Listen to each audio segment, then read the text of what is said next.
गौरी देवी राजकीय महिला महाविद्यालय में बीएससी भाग द्वितीय प्राणी शास्त्र की कक्षा का मैं डॉक्टर वीएन पांडे स्वागत करता हूं। विद्यार्थियों, पिछले लेक्चर में आपने पढ़ा था कि किस प्रकार से विभिन्न प्रकार के भोज्य पदार्थ मेटाबॉलिज्म की क्रियाओं के परिणाम स्वरूप कार्बन डाइऑक्साइड, जल तथा अमोनिया, ये 3 प्रकार के मेटाबॉलिक वेस्ट बनाते हैं।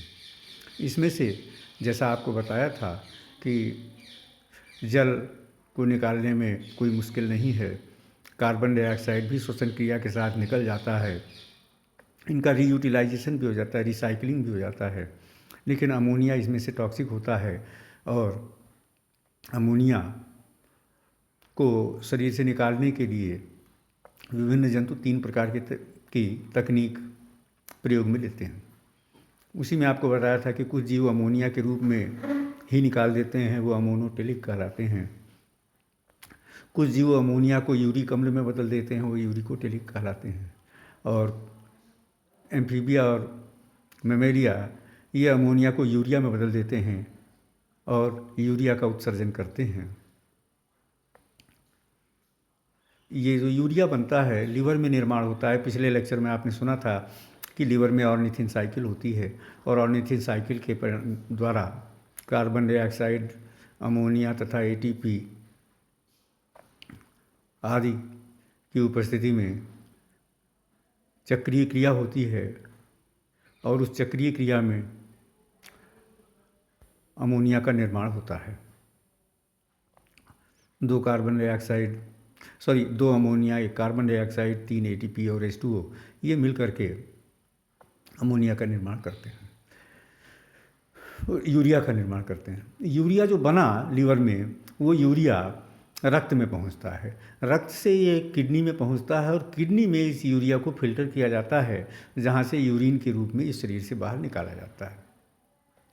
तो लीवर का महत्वपूर्ण कार्य अमोनिया को यूरिया में बदलना है, जिसकी चर्चा हम पिछले दिन कर चुके थे। और किडनी का प्रमुख कार्य उस यूरिया को यूरिन के रूप में फिल्टर करना है। आज हम इसलिए चर्चा करेंगे किडनी की रचना की, वृक्क की रचनाओं। बच्चों, एक जोड़ा वृक्क होते हैं, शरीर के लंबर या कमर के भाग में स्थित होते हैं। जो वर्टिब्रल कॉलम है उसके दोनों ओर एक एक किडनी होता है। यहाँ किडनी का डायग्राम बनाया हुआ है, आप देख सकते हैं। ये बीन शेप्ड या सेम के आकार की रचना देख रहे हैं आप, होती है। जोड़ेदार रचनाएं हैं। बीच में जो 2 प्रमुख नलियाँ देख रहे हैं, ये रक्त की नलिकाएं हैं, जिसमें से किडनी को रक्त की आपूर्ति या वहाँ से रक्त का कलेक्ट किया जाता है। देखेंगे किडनी का जो भीतर का हिस्सा है वो अंदर धंसा हुआ है और बाहर का हिस्सा उभरा हुआ है। जो अंदर का धंसा हुआ हिस्सा है उसको हाइलस कहते हैं। और उसी हाइलस से आप देखेंगे तो रक्त की नलिकाएं किडनी में प्रवेश कर रही हैं। इसी हाइलस से आप देखेंगे एक और नलिका नीचे की तरफ उतर करके आ रही है और ये आ करके यूरिनरी ब्लैडर में खुल रही है। ये नलिका यूरेटर है। तो यूरेटर नाम की नलिका किडनी से निकलती है, दोनों किडनी से, और वो आकर के यूरेटर में खुलती है। किडनी में रक्त का फिल्ट्रेशन होता है। फिल्ट्रेशन से उसमें से यूरिया निकाल दिया जाता है पानी में घुले हुए रूप में, और जल में घुले हुए रूप में यही यूरिया यूरिन का निर्माण करता है। यूरिन किडनी से यूरेटर से होता हुआ यूरिनरी ब्लैडर में पहुंचता है और उस ब्लैडर से बाहर निकाला जाता है। जैसा मैंने बताया, सेम के आकार की स्ट्रक्चर्स हैं, शरीर के कमर के भाग में स्थित हैं। अंदर का भाग हाइलम कहलाता है, वहीं से रक्त की नलिकाएं निकलती हैं और वहीं से यूरेटर भी शुरू होता है। किडनी के अगर इंटरनल स्ट्रक्चर देखें तो बाहर का भाग कॉर्टेक्स होगा और भीतर उसके मेडुला होगा। यहाँ एक इंटरनल स्ट्रक्चर दिखाया गया है, आप देखेंगे बाहर की तरफ इसमें कॉर्टेक्स दिखाई दे रहा है और भीतर का भाग मेडुला दिखाई दे रहा है। किडनी की रचना का जो मुख्य आधार है वो नेफ्रॉन है।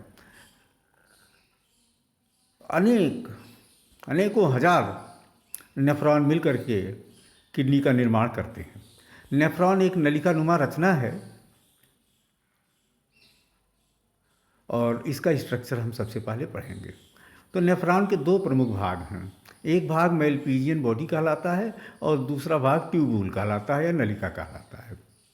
जो मेलपीजियन बॉडी है उसमें दो भाग हैं, ग्लोमेरुलस है और बाउमेन कैप्सूल है।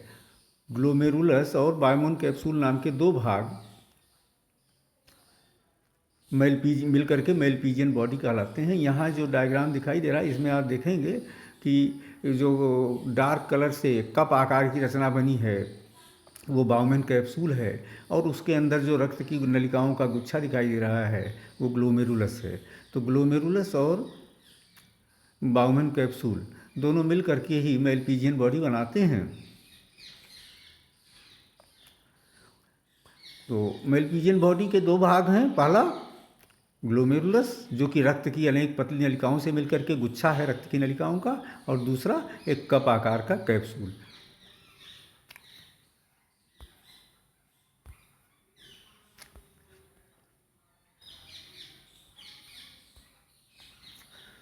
जो बाउमेन कैप्सूल है उसकी जो दीवारें हैं वो सिंगल सेल थिकनेस, एक ही कोशिका की मोटाई लिए हुए होती हैं। इन कोशिकाओं को पोडोसाइट कहा जाता है। इन्हीं कोशिकाओं से होता हुआ फिल्ट्रेशन, जो फिल्ट्रेट है, जो छना हुआ पदार्थ है, वो नलिकाओं में जाता है। तो रीनल ट्यूबुल का पहला भाग मैंने बताया ग्लोमेरुलस और बाउमेन कैप्सूल। दूसरा भाग जो है वो रीनल ट्यूबुल कहलाता है। रीनल ट्यूबुल के तीन भाग हैं। जहाँ बाउमेन कैप्सूल है वहाँ से जो नलिका निकलती है, आगे बढ़ती है, उसको प्रॉक्सिमल ट्यूबुल कहते हैं। इनको कन्वोल्यूटेड ट्यूबुल कहते हैं क्योंकि ये बहुत मुड़ी हुई होती हैं, काफ़ी मुड़ी तुड़ी रचनाएं होती हैं, इसलिए इनको कन्वोल्यूटेड ट्यूबुल कहते हैं। ये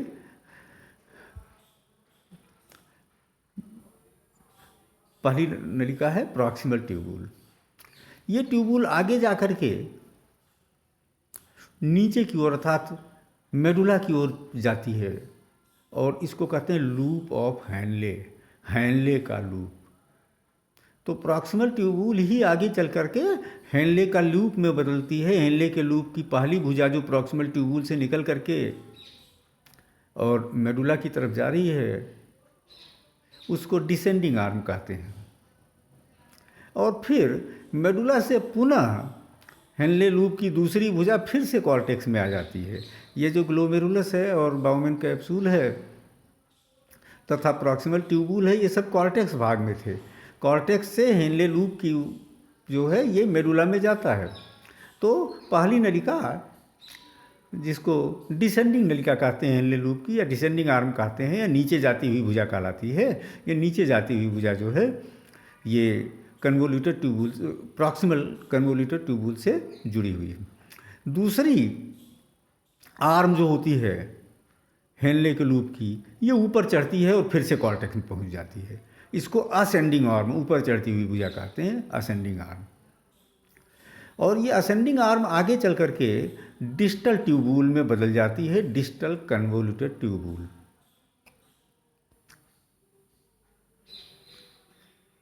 तो इसमें ये देखेंगे कि जो रीनल ट्यूबुल है इसका हैनले का लूप जो है ये मेडुला में है और बाकी के बाकी भाग कॉर्टेक्स में हैं। यहाँ ये डायग्राम भी बनाया हुआ है, आप देखेंगे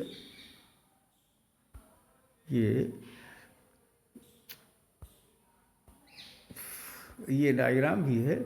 इस डायग्राम में आप देखिए यहाँ मुख्य धमनी से देखिए धमनी से रक्त की नलिका ग्लोमेरुलस में पहुंची, वहाँ अनेक शाखाओं में विभाजित हुई और फिर वहाँ से दूसरी नलिका निकल गई, ये रक्त की नलिका है। और ये जो कप आकार का बाउमेन कैप्सूल बना हुआ है, इस बाउमेन कैप्सूल के पीछे आप देखें एक नलिका निकल रही है। ये नलिका आगे बढ़ती हुई जा रही है और कई बार ये मुड़ करके और अंत में नीचे की तरफ सबसे नीचे पहुंच गई है, सबसे नीचे पहुंच करके और फिर ये ऊपर चढ़ रही है। यहाँ नाम लिखे हुए हैं, आप देखेंगे सबसे नीचे लूप ऑफ हैनले जो लिखा हुआ है वही नलिका है जो नीचे उतर के आई है। इसमें देखें असेंडिंग आर्म और डिसेंडिंग आर्म लिखे हुए हैं, नीचे आती हुई भुजा और ऊपर जाती हुई भुजा, ये भुजाएं हैं इसकी। डिटेल्ड स्ट्रक्चर अगर देखें तो जो बाउमन कैप्सूल है, कप आकार की रचना है, ये वास्तव में कप आकार की है, पीछे ये नलिका में खुलती नहीं है। लेकिन क्योंकि मैंने बताया एक ही कोशिका की थिकनेस है उसकी दीवारों की, इसलिए उसमें से फिल्ट्रेट निकल जाता है। जो प्रॉक्सिमल ट्यूबूल है ये चौड़ी कोशिकाओं की, जैसा यहाँ आप देख रहे हैं, चौड़े आकार की कोशिकाओं से बनी हुई होती है। और इसकी जो इनर बॉर्डर है इसको ब्रश बॉर्डर कहते हैं। ब्रश बॉर्डर इसलिए कहते हैं कि यहाँ बहुत से माइक्रोविलाई पाए जा रहे हैं। इन माइक्रोविलाई का उद्देश्य है, यहाँ आप देखेंगे ये ब्रश जैसा दिखाई दे रहा है, ब्रश बॉर्डर इसीलिए कहते हैं क्योंकि बहुत से माइक्रोविलाई पाए जा रहे हैं। और ये माइक्रोविलाई इसका सरफेस एरिया बढ़ाते हैं। कोशिका का जो एब्जॉर्प्शन, अवशोषण की सतह है वो बढ़ाते हैं। इस नलिका का मुख्य काम अवशोषण है। किडनी से छने हुए जल की मात्रा का अवशोषण करना, किडनी से जो उपयोगी पदार्थ छन करके चले गए नलिका में, उन उपयोगी पदार्थों का अवशोषण करना। तो ये प्रॉक्सिमल नलिका का चित्र यहाँ दिया गया है। इसी चित्र का और थोड़ा व्यापक आप देखें तो ये माइक्रोविलाई, एक कोशिका यहाँ दिखाई दे रही है। इस कोशिका में माइक्रोविलाई आपको स्पष्ट दिखाई दे रहे हैं, जो कि सरफेस एरिया आप देखें बहुत अधिक बढ़ा दे रहे हैं। जो डिस्टल ट्यूबूल है उसकी नलिका भी चौड़ी कोशिकाओं की बनी हुई है, यहाँ आप डायग्राम देख सकते हैं। लेकिन जैसा आप देखेंगे इसमें माइक्रोविलाई की संख्या बहुत कम है, अपेक्षाकृत बहुत कम है। तो यहाँ उस तरह का ब्रश बॉर्डर नहीं है। दूसरा, कोशिका के अंदर आप देखेंगे तो छोटे छोटे ये 3-4 गोलियाँ बनी हुई दिख रही हैं, वास्तव में सेक्रेटरी वेसाइकल्स हैं, ये सीक्रीट किए जाने हैं। और डिस्टल ट्यूबूल का मुख्य काम यही है कि अगर कोई उत्सर्जी पदार्थ है जो किडनी में नहीं छन पाया है, कोशिका में पहुँच गया है, तो कोशिका उसको उस नलिका में सीक्रीट कर देती है, छोड़ देती है। तो प्रॉक्सिमल नलिका का मुख्य काम एब्जॉर्प्शन और डिस्टल नलिका का मुख्य कार्य सीक्रीशन। यहाँ ये चित्र दिखाया गया है। जो लूप हेनले का लूप है इसकी दीवारें भी बहुत पतली होती हैं, इसकी नलिका भी बहुत पतली होती है। यहाँ भी एब्जॉर्प्शन और की मुख्य क्रियाएं होती हैं। जो डिस्टल कन्वोल्यूटर ट्यूबूल है ये कलेक्टिंग ट्यूबूल में जा कर के खुलती है। जो डिस्टल नलिका है ये कलेक्टिंग या संग्राहक नलिका में जा कर के खुलेगी। संग्राहक नलिका जा कर के डक्ट ऑफ बेलिनी में खुलती है, और डक्ट ऑफ बेलिनी कैलिक्स में खुलता है, और जो कैलिक्स है वो यूरेटर में खुलता है। तो इस तरह से, और यूरेटर जाकर के यूरिनरी ब्लैडर में खुलता है। तो ये एक पूरा कनेक्शन आपने देखा कि किस प्रकार से ग्लोमेरुलस से और यूरिनरी ब्लैडर तक कनेक्टेड है। जैसा मैंने बताया, अभी बताया था कि कॉर्टेक्स जो है इसमें ग्लोमेरुलस है, बाउमन कैप्सूल है, प्रॉक्सिमल नलिका है और डिस्टल नलिका है। और मेडुला की बात करें तो अभी मैंने बताया कि जो हेनले के लूप हैं ये मेडुला में जाते हैं।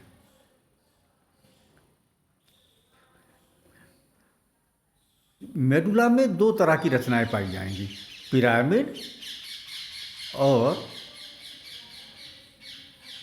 Columns of Bertini. जो कॉलम्स ऑफ बर्टिनी हैं वो वास्तव में हेनले के लूप बहुत सारे होते हैं। वो जो बहुत सारे हेनले के लूप हैं उन सबको मिला करके कॉलम ऑफ बर्टिनी कहते हैं। ऐसी अनेक रचनाएं अल्टरनेट क्रम में, एक कॉलम ऑफ बर्टिनी है, उसके बगल में एक पिरामिड है, फिर कॉलम ऑफ बर्टिनी है और फिर पिरामिड है। तो जो मैंने अभी बताया था कि जो डक्ट ऑफ बेलिनी है वो कैलिक्स में खुलती है, और ये कैलिक्स इन्हीं पिरामिड्स में पाए जाते हैं। तो इस तरह से ये किडनी का अल्ट्रा स्ट्रक्चर हुआ, आंतरिक रचना हुई। यहाँ आप ये देख सकेंगे कि पिरामिड, और यहाँ सबसे ऊपर वाली रचना में आपको दिखाई देगा पिरामिड।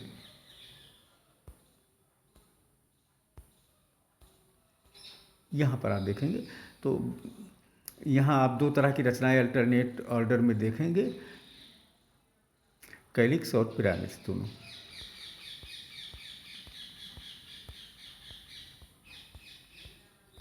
कैलिक्स और कॉलम ऑफ बर्टिनी। किडनी में रक्त की आपूर्ति जो है वो डॉर्सल एओर्टा की शाखा के द्वारा की जाती है। इस शाखा को रीनल आर्टरी कहते हैं। रीनल आर्टरी इंटरलोबर आर्टरीज में विभाजित हो जाती है और फिर से वो आर्कुएट आर्टरीज में विभाजित हो जाती हैं। आर्कुएट आर्टरीज पुनः से इंट्रालोबर आर्टरीज में विभाजित होती हैं और वही इंट्रालोबर आर्टरीज ग्लोमेरुलस में पहुंच के अनेक शाखाएं बना लेती हैं। और फिर से जब ग्लोमेरुलस से ये रक्त की नलिका निकलती है तो इसको इफरेंट आर्टेरियोल कहते हैं। ये जो रक्त की नलिकाएं हैं ग्लोमेरुलस से निकल करके ये रीनल ट्यूबुल्स, जो प्रॉक्सिमल ट्यूबुल और डिस्टल ट्यूबुल थी, उनको चारों ओर से घेर लेती हैं और इनको पेरी ट्यूबुलर कैपिलरीज कहा जाता है। ये पेरी ट्यूबुलर कैपिलरीज शिराओं में खुलती हैं, वेन्स में, और इस तरह से जो धमनी से रक्त आया था वो किडनी से होता हुआ, ग्लोमेरुलस से होता हुआ और अंत में फिर से वेन्स में पहुंच जाता है।